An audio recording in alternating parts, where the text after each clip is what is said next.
Today I am going to talk about the challenges, scope and opportunity of organizational behavior. Through this module, you will be able to know about the scope in organizational behavior studies, explore the opportunities that come through these studies. You will also learn about the challenges of organizational behavior. Let me start by giving you an introduction to the scope and opportunities of OB. Well, the field of organizational behavior is a distinguished area of valuable knowledge. Organizations are simply not concrete physical structures. They consist of people working as individuals and as groups, both independently and interdependently towards some purpose. Hence, the need to study how people act in organizations in a systematic manner is the need of the day. Organizational behavior knowledge benefits not only the employee as an individual, but also the financial health of an organization. Organizational behavior practices cause better financial performance. In spite of its enormous payoffs, organizational behavior has its own limitations. It cannot get rid of all the vices in organizational settings in totality, but it can reduce them considerably.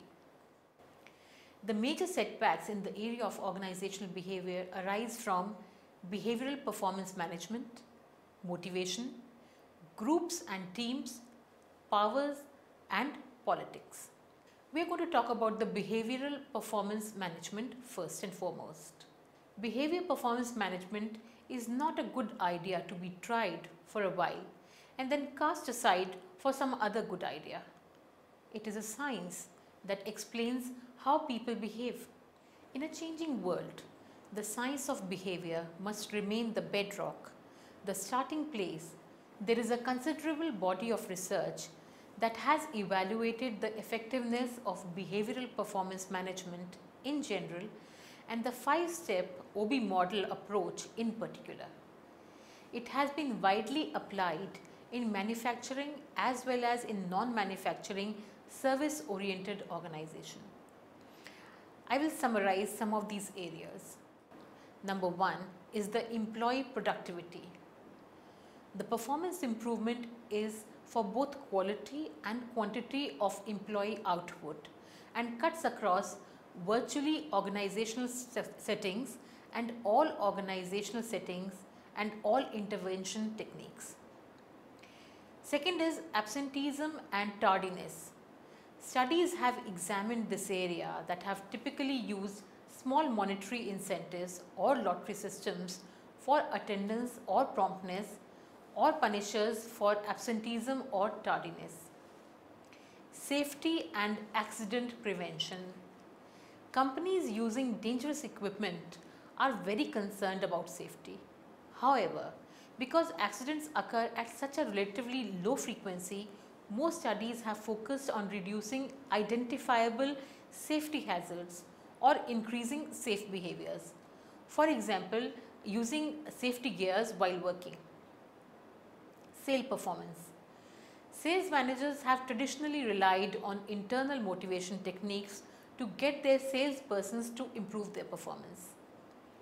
One behavioral performance management consultant tells about a company that gave its sales personnel a typical high-powered multimedia training program which supposedly taught them effective selling skills. Let's talk about motivation. Motivation is the basic psychological process. It is the external force which derives one's actions towards achievement of his or her goals. Motivation is categorized into two groups: primary motives, which include physiological, biological and unlearned or primary motives. All other needs are secondary motives. Now, what is a need? Needs are created whenever there is a physiological or psychological imbalance. Drives. Physiological and psychological drives are action oriented and provide an energizing thrust towards reaching an incentive. Incentives. At the end of the motivation cycle is the incentive, defined as anything that will alleviate a need and reduce a drive. If we convert this motivation process in terms of organizational behavior, then need is the task which is required to be accomplished. Drives are the goal-directed behavior that lead to the alleviation of a need, whereas incentives are the rewards one gets when the drives are reduced and the needs are alleviated. Work motivation of an employee in an organization is explained with the theory of Maslow's theory of motivation in the form of hierarchy of work. Maslow has talked about self-actualization, which is the personal growth or a realization of potential as the highest need of an employee. Let me elaborate upon Maslow's hierarchy of needs, which is a theory which proposed by him in 1943. Maslow subsequently extended the idea to include his observations of humans' innate curiosity. His theories paralleled many other theories of human development, some of which focus on describing the stages of growth in humans. Maslow used the terms physiological, safety, belongingness, love, esteem, and self-actualization and self-transcendence to describe the pattern that human motivations generally move through. Maslow's hierarchy of needs is often portrayed in the shape of a pyramid, with the largest, most fundamental level of needs at the bottom and the need for self-actualization at the top. While the pyramid has become a de facto way to represent this hierarchy, Maslow himself never used a pyramid to describe these levels in any of his writings on the subject. The most fundamental and basic four layers of the pyramid contain what Maslow called deficiency needs or D needs: esteem, friendship, love and security, and physical needs. It is these deficiency needs, if they are not met, with the exception of the most fundamental, which is the physiological need, there may not be a physical indication, but the individual will feel anxious and tense. The most fundamental and basic four layers of the pyramid contain what Maslow called the deficiency needs or the D needs: esteem, friendship and love, security, and physical needs. If these deficiency needs are not met, with the exception of the most fundamental or the physiological needs at the bottom, there may not be a physical indication, but the individual will certainly feel anxious and tense. Maslow's theory suggests that the most basic level of needs must be met before the individual will strongly desire or focus motivation upon the secondary or the higher level needs. Maslow also coined the term meta-motivation to describe the motivation of people who go beyond the scope of the basic needs and strive for constant betterment. The needs that I'm going to talk about, the first and foremost is the physiological needs. As the name suggests, these are the basic needs of an individual, which include food, clothing, shelter, air, water, etc.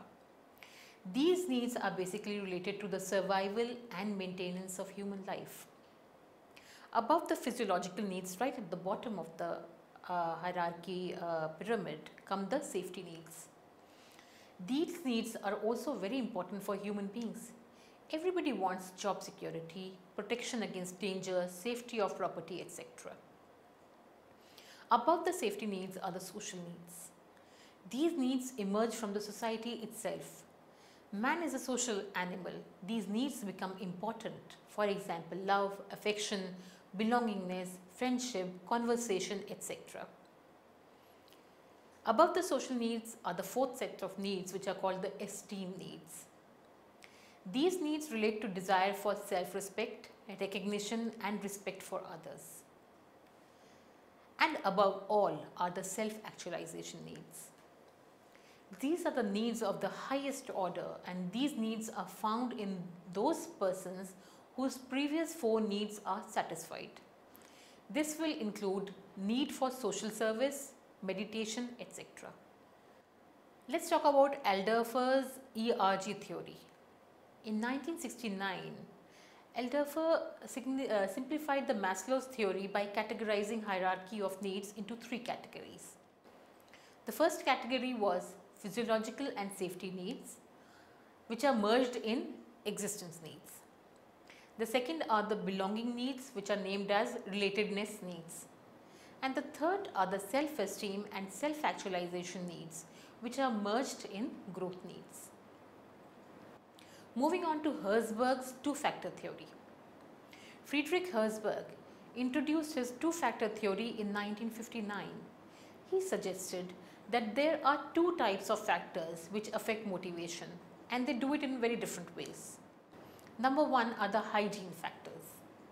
A series of hygiene factors create dissatisfaction if individuals perceive them as inadequate or inequitable.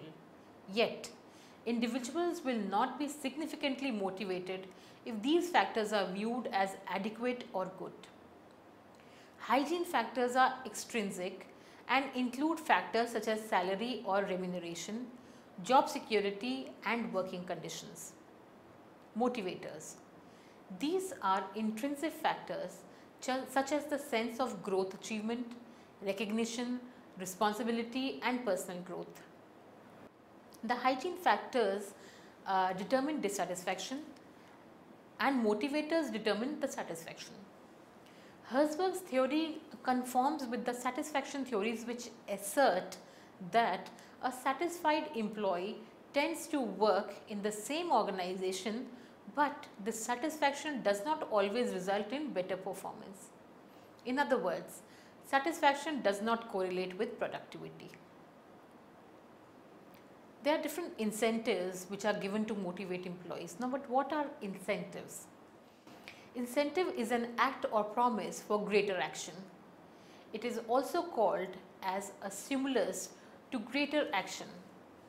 Incentives are something which are given in addition to the wages. It means it is a kind of additional remuneration or benefit to an employee in recognition of achievement or better work. Incentives provide a spur or zeal in the employees for better performance. It is a natural thing that nobody acts without a purpose behind. Therefore, a hope for a reward is a powerful incentive to motivate the employees. Besides monetary incentive, there are also other stimuli which can drive a person to better. This will include the job satisfaction, job security, promotion and pride of accomplishment. Therefore, incentives really can sometimes work to accomplish the goals of a concern. The needs of incentives can be many. They can increase productivity, they can drive or arouse a stimulus work, they can enhance commitment in work performance. Psychologically, they can satisfy a person, which will lead to job satisfaction. They also help in shaping the behavior or outlook of subordinate towards work. They inculcate zeal and enthusiasm towards work. They get to maximize the capabilities of an individual or an employee, and these capabilities can be exploited and utilized maximally. Therefore, management has to offer the following two categories of incentives in order to motivate their employees. Number one can be monetary incentives. These incentives which satisfy the subordinates by providing them rewards in terms of money. Money has been recognized as a chief source of satisfying the needs of people. Money is also helpful to satisfy the social needs by possessing various material items. Therefore, money not only satisfies psychological needs, but also it satisfies the security and social needs. Therefore, in many factories, various wage plans and bonus schemes are introduced to motivate and stimulate the people to work. There can be non-monetary incentives as well. Besides the monetary incentives, there are certain non-financial incentives which can satisfy the ego and self-actualization needs of employees. These incentives, which cannot be measured in terms of money, are under the category of non-monetary incentives. Whenever a manager has to satisfy the psychological needs of a subordinate, he makes the use of non-financial incentives. Moving on to the concept of groups and teams. Besides the basic research coming out of the social psychology, a more applied focus on the impact that groups or teams have on its employee behavior, especially the contribution to the satisfaction and performance, has received a lot of attention. I will talk about the ways to use groups to enhance satisfaction and performance of employees. Firstly, by organizing work around intact groups. Having groups charged with selection, training and rewarding of members. We can use groups to enforce strong norms for behavior with group involvement in off-the-job as well as on-the-job behavior. We can distribute resources on a group rather than on individual basis. By allowing and perhaps even promoting intergroup rivalry so as to build within group solidarity. The review of research literature determined 3 factors that can play a major role in determining the group effectiveness. Number 1 is task independence. How closely group members work together. Then is outcome independence. Whether or how group performance is rewarded. And third is potency. The members' belief that the group can be effective. Now, what is group behavior? Group behavior refers to the ways people behave in large or small group situations. People often join groups for a multitude of reasons, most frequently because membership satisfies the needs of the individual. Group membership can provide companionship, survival, security, affiliation status, power and control, and achievement. There is currently no universal description of what constitutes a group, though research has identified a few common requirements that contribute to recognition of a group. Number 1 is interdependence. Individual members must depend to some degree on the output of the collective members. Second is social interaction.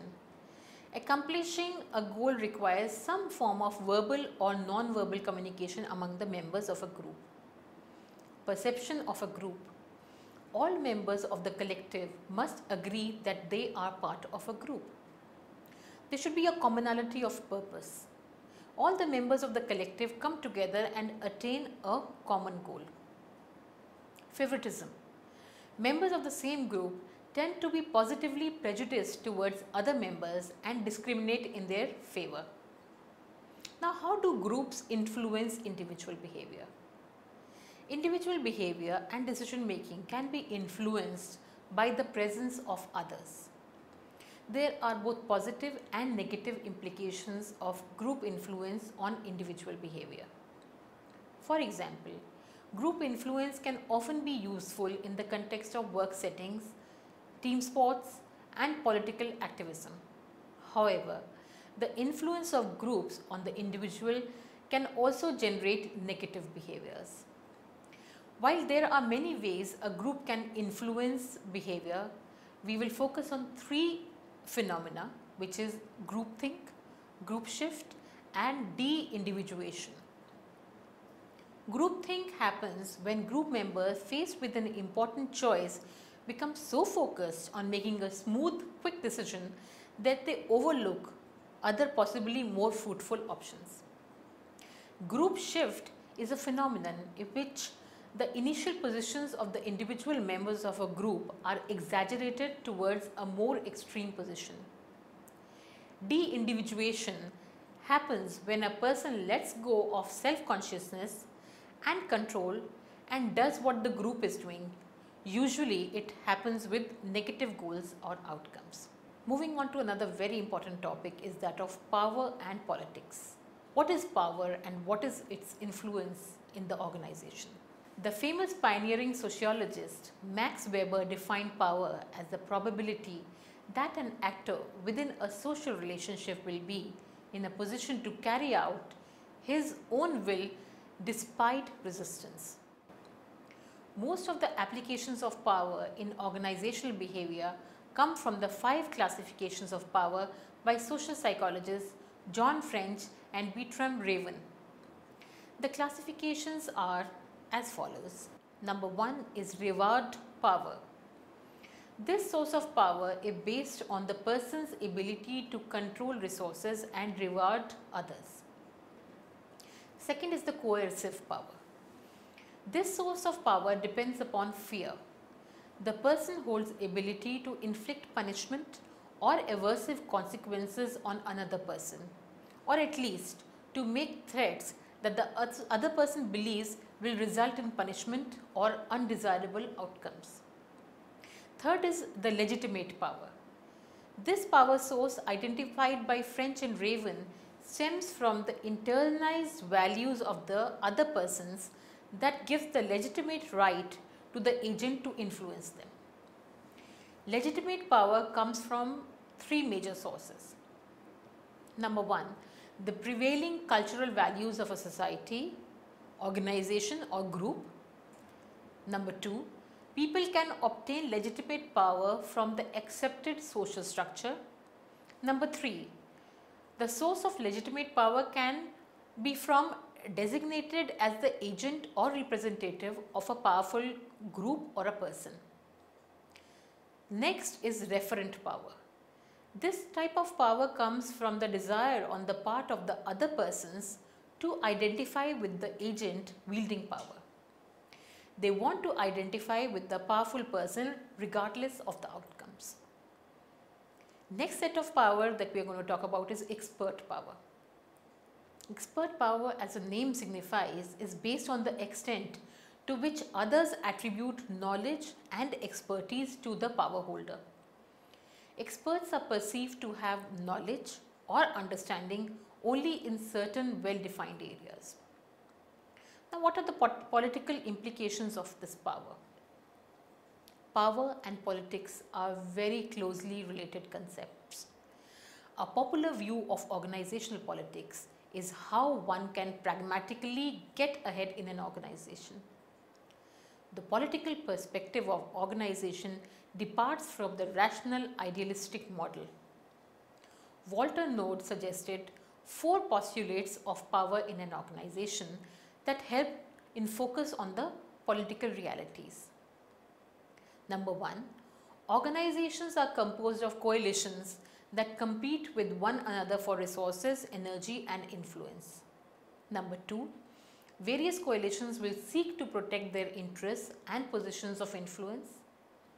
Number 3, the unequal distribution of power itself has dehumanizing effects. And fourthly, the exercise of power within organizations is one very crucial aspect of the exercise of power within the larger social system. Let me summarize what I have taught you. It is a science that explains how people behave. In a changing world, the science of behavior must remain the bedrock or the starting place, for there is considerable importance of every decision that we make, every new technology we apply, and every initiative we employ in our efforts to bring out the best in people. So, organizational behavior is a science. It is a considerable body of research that has been evaluated for the effectiveness of behavioral performance management in general. Motivation is a basic psychological process.